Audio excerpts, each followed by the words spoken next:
Good morning students. आज का हमारा टॉपिक है मराठा साम्राज्य। 17वीं शताब्दी में मुगल साम्राज्य के विघटन की प्रक्रिया आरंभ होने के साथ ही देश में स्वतंत्र राज्यों की स्थापना का सिलसिला आरंभ हो गया।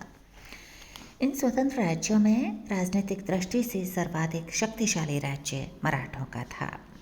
आरंभिक इतिहासकारों के अनुसार मराठों के उत्कर्ष में उस क्षेत्र की भौगोलिक स्थिति, औरंगजेब की हिंदू विरोधी नीति और मराठा संत कवियों के धार्मिक आंदोलन का महत्वपूर्ण योगदान था।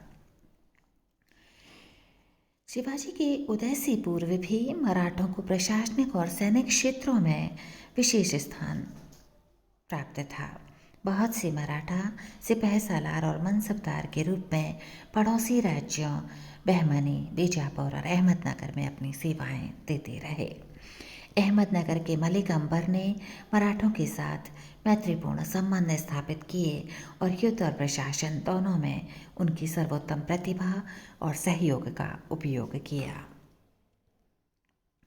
मराठों के उत्कर्ष में शिवाजी का उल्लेखनीय योगदान रहा है, जिनका काल 1627 से 1680 ईस्वी के मध्य माना जाता है। 20 अप्रैल 1627 ईस्वी को पूना के निकट शिवनेर के दुर्ग में शिवाजी का जन्म हुआ। उनके पिता का नाम शाहजी भोंसले और माता का नाम जीजाबाई था। शिवाजी के व्यक्तित्व पर सर्वाधिक प्रभाव उनकी माता जीजाबाई और संरक्षक और शिक्षक दादा कौंडदेव का पड़ा। इनके गुरु समर्थ रामदास थे। 1637 ईस्वी में शाहजी भोंसले ने अपने पुत्र शिवाजी और पत्नी जीजाबाई सहित पूना की अपनी पैतृक जागीर की देखभाल का दायित्व बीजापुर के एक पूर्व अधिकारी और अपने विश्वास पात्र मित्र दादाजी कौंडदेव को सौंप दिया। आरंभ से ही शिवाजी का उद्देश्य एक स्वतंत्र राज्य की स्थापना करना था। उन्होंने हिंदू पद बादशाही को स्वीकार किया और ब्राह्मणों की रक्षा का व्रत लिया। साथ ही हिंदू धर्मोद्धारक की उपाधि भी धारण की। शिवाजी में आरंभ से ही हिंदू धर्म की रक्षा की भावना थी, परंतु उनका मुख्य उद्देश्य तो राजनीतिक ही रहा। उनका मूल उद्देश्य मराठों की बिखरी हुई शक्ति को एकत्रित करके दक्षिण भारत के महाराष्ट्र में एक स्वतंत्र राज्य की स्थापना करना था। सर्वप्रथम शिवाजी ने 1643 ईस्वी में बीजापुर के सिंहगढ़ के किले पर अधिकार किया। उसके पश्चात 1646 में बीजापुर के तोरण नामक पहाड़ी किले पर अधिकार किया। इस किले में उन्हें भारी खजाना मिला, जिसकी सहायता से शिवाजी ने अपनी सेना में वृद्धि की और रायगढ़ नामक एक नया किला बनवाया।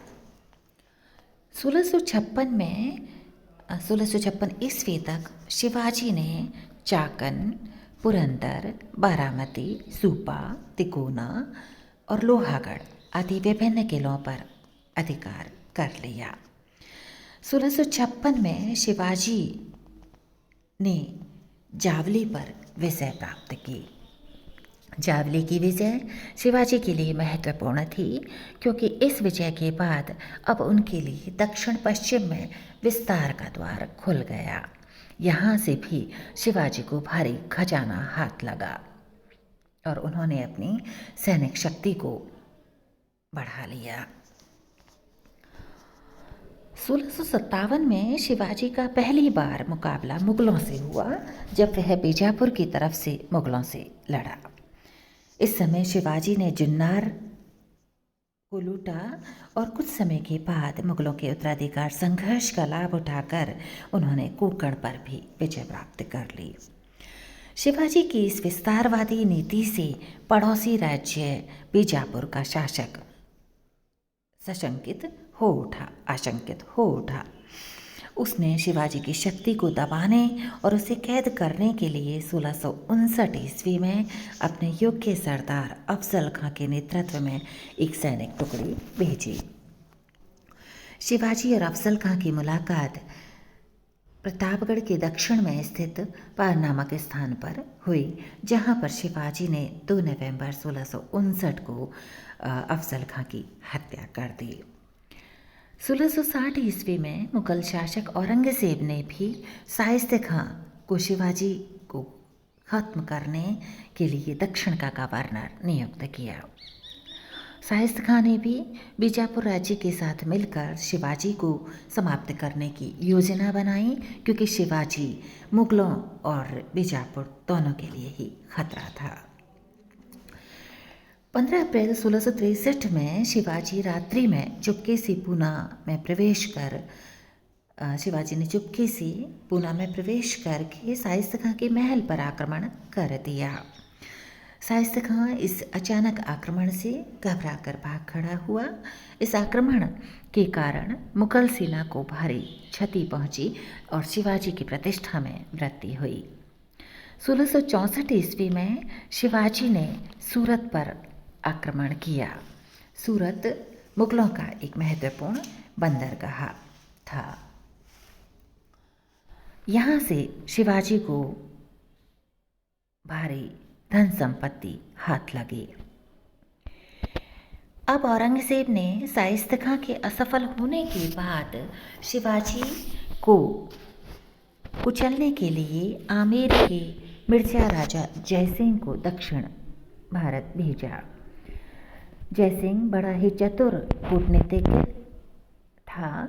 उसने ये जान लिया था कि बीजापुर को जीतने के लिए शिवाजी से मैत्री संबंध बनाना आवश्यक है। इसलिए पुरंदर के किले पर मुगलों की विजय और रायगढ़ की घेराबंदी के बावजूद उसने शिवाजी के साथ 1665 में पुरंदर की संधि की। इस संधि के अनुसार शिवाजी को 4 लाख हूण वार्षिक आय वाले 23 किले मुगलों को सौंपने पड़े। साथ ही मुगलों ने शिवाजी के पुत्र संभाजी को पंच हजारी मनसब और उचित जागीर देना स्वीकार किया। शिवाजी ने बीजापुर के विरुद्ध मुगलों की सैनिक सहायता का भी जयसिंह को वचन दिया। औरंगजेब ने इस संधि को स्वीकार कर लिया और शिवाजी के लिए फरमान और खिलात भेजी। यह संधि मिर्जा राजा जयसिंह की व्यक्तिगत विजय थी। वह न केवल शक्तिशाली शत्रु पर काबू पाने में सफल रहा, अपितु उसने बीजापुर राज्य के विरुद्ध उसका सहयोग भी हासिल कर लिया। 1666 ईस्वी में शिवाजी जयसिंह के आश्वासन पर औरंगजेब से मिलने आगरा आ गया, पर उचित सम्मान नहीं मिलने पर दरबार से उठकर चला गया। औरंगजेब ने उन्हें कैद कर जयपुर भवन में रखवा दिया, लेकिन बड़ी ही चतुराई से शिवाजी कैद से फरार हो गए। कुछ दिन बाद शिवाजी ने औरंगजेब के पास फरमान भेजा कि यदि वह उसे क्षमा कर दे तो वह अपने पुत्र संभाजी को उनकी सेवा में भेज सकता है। औरंगजेब ने शिवाजी के इस समझौते को स्वीकार कर शिवाजी को राजा की उपाधि प्रदान की और उसके पुत्र संभाजी को बरार में एक मनसब और जागीर भेंट की। 1670 ईस्वी में शिवाजी का मुगलों से पुनः युद्ध आरंभ हो गया। पुरंदर की संधि के द्वारा खोए गए अपने अनेक किलों पर शिवाजी ने फिर से अधिकार कर लिया। इन किलों में कोडना का किला सर्वाधिक महत्वपूर्ण था। शिवाजी ने इस किले का नाम सिंहगढ़ रख दिया। 1670 ईस्वी में शिवाजी ने तीव्र गति से सूरत पर पुनः आक्रमण किया और उसे लूटा और मुगलों से चौथ की मांग की। 1674 में शिवाजी ने काशी की प्रसिद्ध विद्वान गंगा भट्ट से अपना राज्याभिषेक रायगढ़ में करवाया और छत्रपति की उपाधि धारण की। शिवाजी का इसके पश्चात अंतिम महत्वपूर्ण अभियान 1677 में कर्नाटक अभियान था। इस अभियान का मुख्य उद्देश्य बीजापुर के आदिलशाही राज्य पर अधिकार करना था। इसके लिए उन्होंने गोलकुंडा के दो ब्राह्मण मंत्रियों मदन्ना और अखन्ना के माध्यम से गोलकुंडा के सुल्तान के साथ एक गुप्त संधि की। इस अभियान में शिवाजी ने जिंजी, मदुरई, बेल्लूर आदि तथा कर्नाटक और तमिलनाडु के लगभग 100 किलों को जीत लिया। जिंजी को उन्होंने अपने दक्षिणी भाग की राजधानी बनाई। शिवाजी का संघर्ष जंजीरा टापू के अधिपति अबिसिनियाई सीदियों से भी हुआ। सीदियों पर अधिकार करने के लिए उसने नौसेना का निर्माण किया, लेकिन वह पुर्तगालियों से गोवा और सीदियों से चौल और जंजीरा को हासिल नहीं कर पाया। ये सीधी पहले अहमदनगर के आधिपत्य को मानते थे, लेकिन 1636 ईस्वी के बाद ये बीजापुर की अधीनता में आ गए थे। शिवाजी के लिए जंजीरा को जीतना अपने कोंकण प्रदेश की रक्षा के लिए ज़रूरी था। 1669 में शिवाजी ने दरिया सारंग के नेतृत्व में अपने जल बेड़े को जंजीरा पर आक्रमण करने के लिए भेजा। अपने अंतिम समय में शिवाजी ने एक बार फिर से बीजापुर को मुगलों के विरुद्ध सहायता दी। 12 अप्रैल 1680 में शिवाजी की मृत्यु हो गई। तो आज के इस वीडियो में इतना ही। अगले वीडियो में फिर मिलेंगे।